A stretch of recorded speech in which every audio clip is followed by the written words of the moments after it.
Good morning, Canada!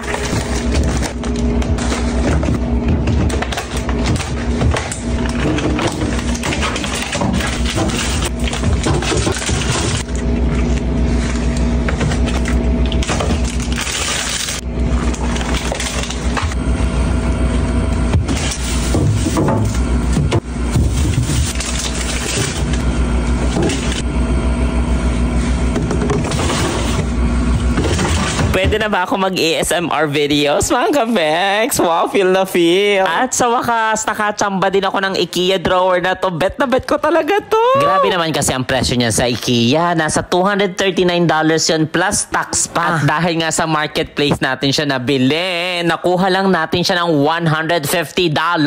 Thank you nga pala kay Best Paolo at saka kay Best Ann. Sila kasi yung nag-pick up niyan. Thank you, mga Best. Eksakto itong drawer na to sa napakadami kong bobo. Siyempre, alam nyo naman, ka-Vex, talaga namang ang pinupunteriya ko sa aking kwarto dapat aesthetic, tapos dapat minimalist. Ano daw? Huy! Basta, yung lahat, ewan ko.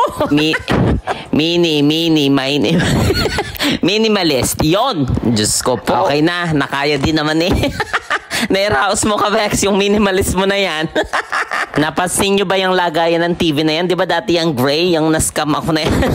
O, di ba? Puti na siya ngayon. Ang galing ko na din talaga magpintura. I promise, napakasaya ko talaga dito sa drawer na to. Dun sa pinakababa, nilagay ko yung mga wigs ko. O, di ba? Nakatago na talaga siya.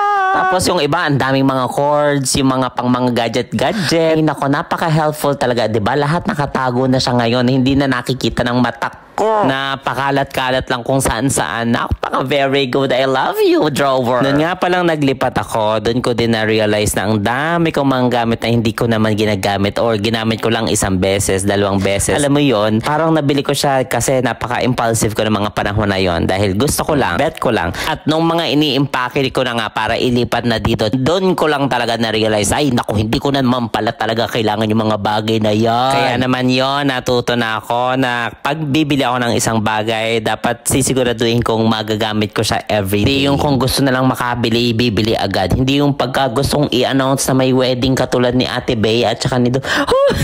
Ito ba, mga ka-Vex? Alam nyo, naging showbiz na ang boda. Naging showbiz chika update, hindi na room update ito.